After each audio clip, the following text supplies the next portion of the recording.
Ladies and gentlemen, uh, let's move to our final session, and finally we conclude our speaker series with Dr. Rafidah Hod.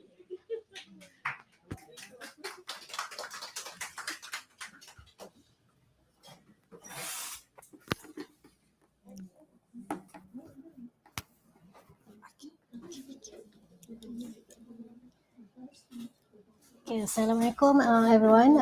So this is our final segment. So I've timed myself 15 minutes, 1 5, because I think we are all straight out already dah full dah ni. Okay, so the physiology of Islamic worship, health benefits that you can share. So as Muslims, we pray, it's become a ritual. So from the 5 prayers to fasting during Ramadan. But perhaps we can learn a bit from this sharing that what modern science tells us about these practices. We believe, kita beriman, we are confident in it, but perhaps these modern sciences, research and evidence can further enhance our iman. So Islam emphasizes both spiritual and physical well-being. We know that. The Quran mentions in creation science for those who reflect. So modern physiology as in, it's about the normal functions of the human body. So it allows us to understand the remarkable health benefits embedded in Islamic worship. So these benefits can be powerful tools for da'wah and personal motivation. So perhaps by the research findings from other researchers that is peer reviewed, we can share what they have learned from their research, and this further motivates us as well as those who we're trying to influence. So the challenge is that many Muslims, right, even the long-born Muslims may not fully appreciate the scientific wisdom. Non-Muslims perhaps might view that these are just ritual practices, so they don't really understand the holistic benefits. So we are always health conscious. We seek wellness solutions outside of what perhaps a religion has already taught us. So we might look in other culture or other ways of this wellness. So perhaps there is a disconnect between spiritual practice and scientific understanding. So how can understanding of these benefits of Islamic worship can strengthen our faith, our iman, our health, and serve as effective da'wah tools? So I'll just share from this book. It's a book. My main reference is this, and it's a good book that they have compiled from their own research. So instead of being too academic research, they have made it into a book which more suitable for laymen. So from this book, most of these points that I'm going to share here, and also from other academic scholars. So it's a Salah is the perfect mind body exercise, because it's stated here that the benefits include regarding the heart rate. So we have several positions when we perform the Salah. So our heart rate actually goes down to its lowest point during sujud, so giving the heart the optimal rest. So if you're in, you can see this image here. It's from the book itself. So when you're in tahiyat, your heart rate is about 78. Sujud goes, that's the lowest, 73. And when you ruku, it's 81. And when you're qiyam or standing upright, it's 90. And they compared with the in resting state, so that's 75. So sujud is almost like resting when your the heart is your head is lower than your heart. So these prayer movements actually improve the blood circulation and reduce the blood flow resistance. So regular prayer practitioners actually show significantly better cardiovascular response than non-practitioners, because when they do this experiment, they have subjects, human subjects, and they have to continue and follow what the researchers have provided them. And another benefit is on talking about ruku'. So I think to get the best from this evidence, scientific research, to get the best benefit is we have to pray like our Prophet Sallallahu Alaihi Wasallam. So I think from Ustad's talk and everything, they always they always advocate on the right way of performing our salah. So ruku at 90 degree, the spine angle will actually reduce the back pain and serves as therapy for back pain recovery. So to ensure that it's not too bent, too down, and not upright, but exactly the 90 degree. So the better you follow how the Prophet performs the salat, then you get the more benefits. So prayer functions as moderate physical exercise equivalent to stretching. And in this book also, they have they have compared between when you are putting the positions correctly as opposed to not. So prayer has positive effects on skeletal muscle development, and it can better than balance movement velocity and directional control. So what is the difference with the one, the top image? The what do we call it? The sole of the foot is not perfectly in touch with the floor, or dia panggil because if ustaz we always say that the perut jari tu kena dekat lantai tu kan. That is the mean, how do I say that in English? So then, but looking at the image, it's easier. So okay, so you really have to stretch it, and you can feel the difference yourself. So usually we can see in the congregation, we can see the males. Many people are doing this. For the females, we can see because our feet are all inside our kain. Ya. But maknanya, but meaning that we also have to strive for this to actually get the optimal benefit. So that. And regarding apart from those cardiovascular, on this, they say that it will help to improve, to lower down the cholesterol, so there'll be less risk of stroke and heart attack. So these are some of the benefits when they measure. So brings calmness and increases mental alertness, prepares the mind for heavier mental tasks. So during Salah, we can have this benefit as well. So they did several research, and they did imaging. So they wanted to measure the cerebral blood flow during the intense Islamic prayer. So the subject has to be really khusyuk, to be deep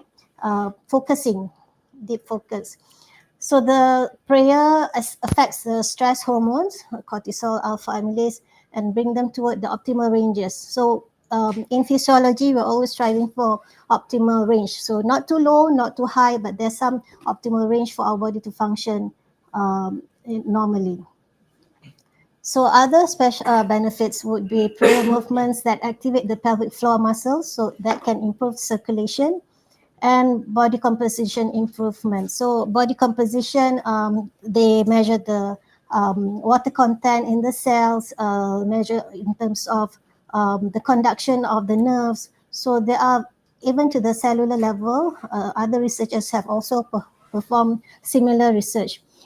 So to get that optimal conditions, to get the maximum benefit, to perform all 5 daily prayers, because one of the some of the subjects do not pray regularly for one of their research.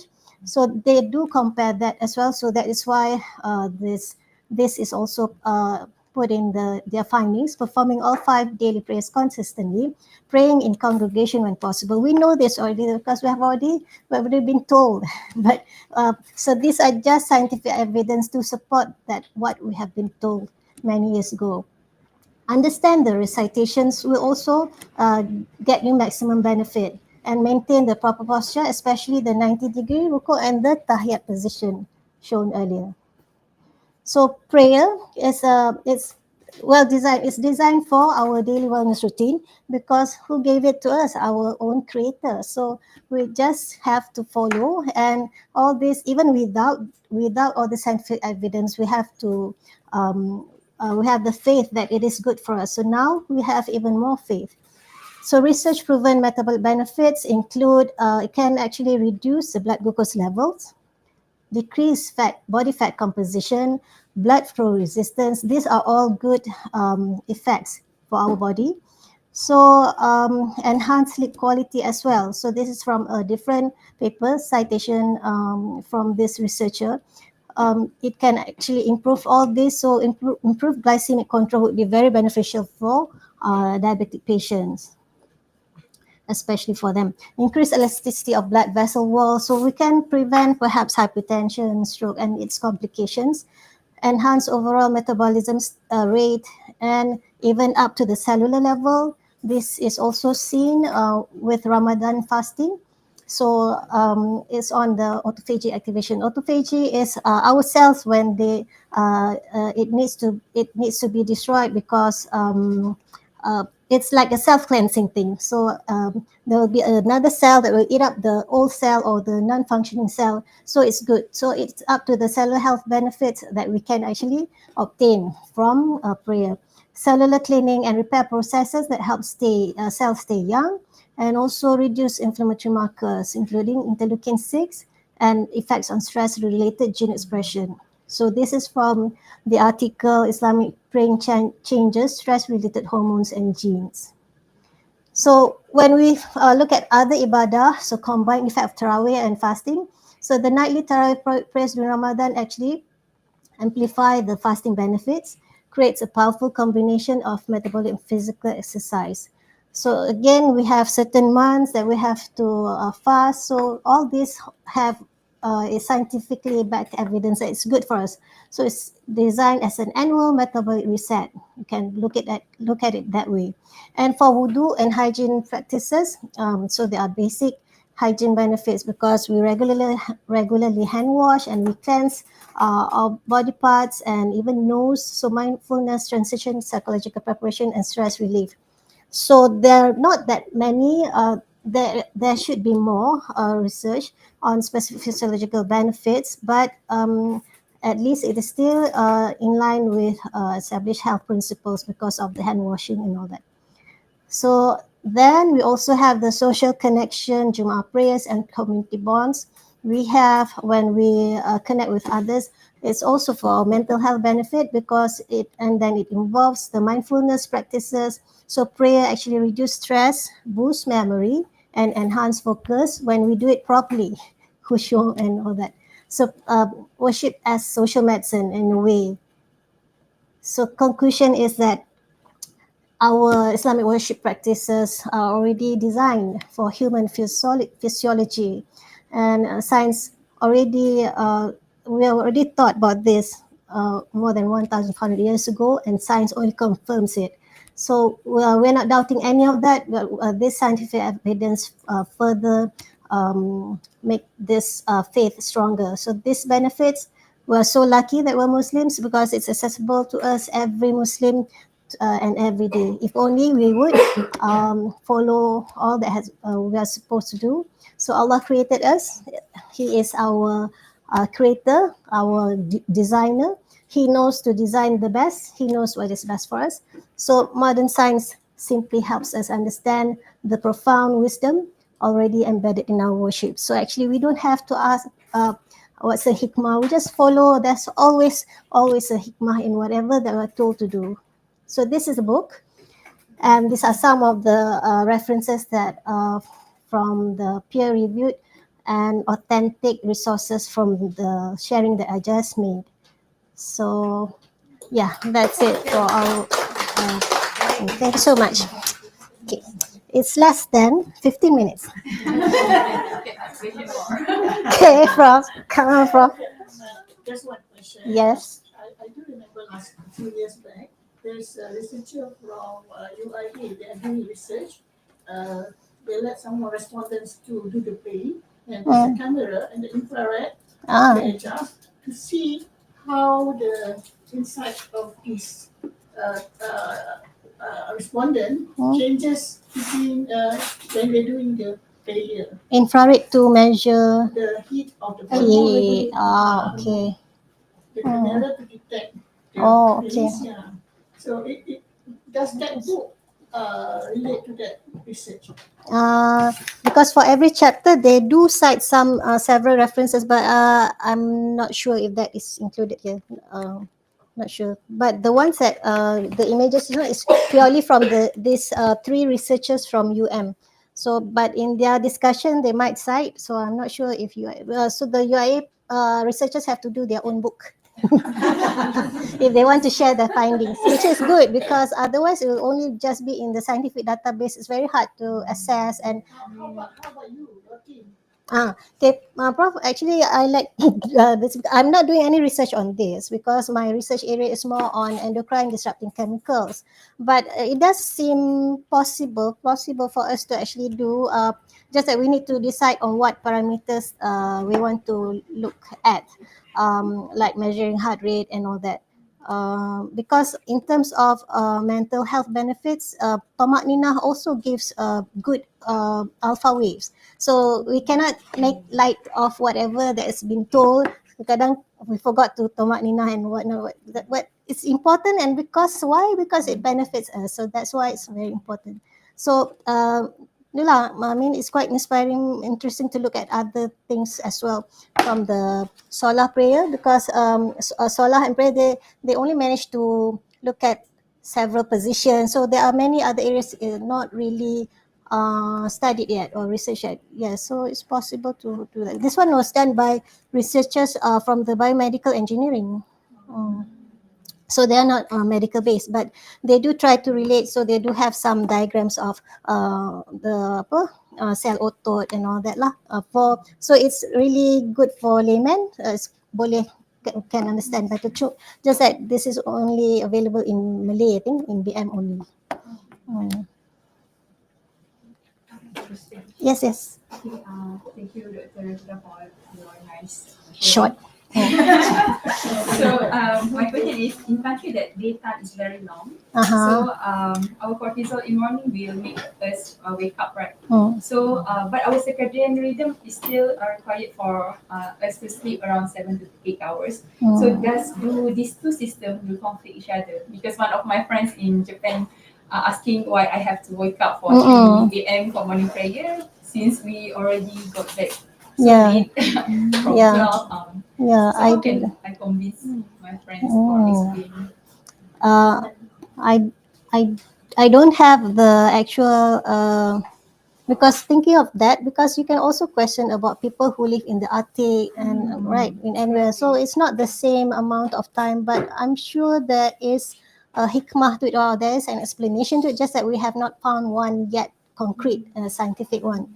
But for our body, is it there is something conflict between this circadian rhythm as well as we have to study or find research. We have done this study. I do not know, but perhaps we can do like the melatonin level for those people in these areas. And but because it's we are all over the place in four season countries or in Arctic and all that. So I'm not sure.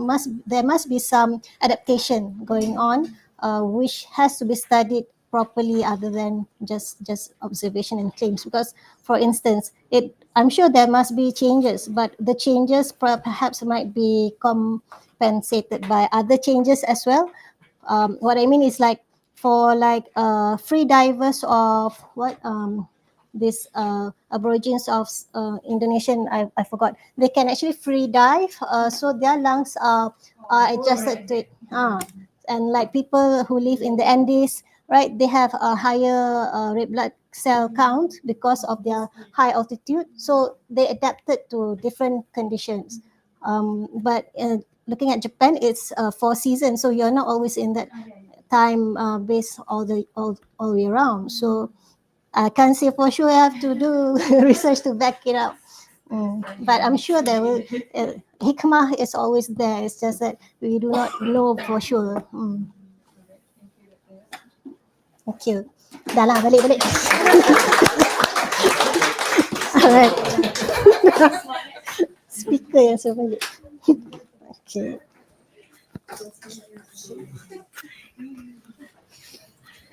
Thank you, Dr. Rafidah. Alhamdulillah, we have come to the end of today's program. On behalf of Japan Dawah Center, we thank each and every one of you for your participation, especially our guest speaker who traveled to share their wisdom.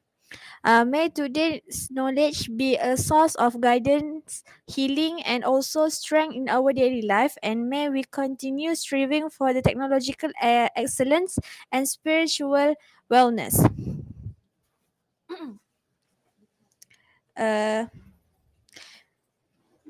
uh, Please don't forget to follow us on Instagram at Instagram japan.dakwah.center.v2 and stay connected for more enriching event.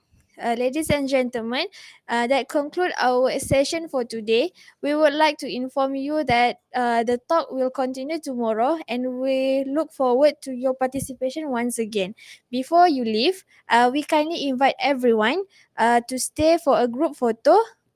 Please make your way to the design photo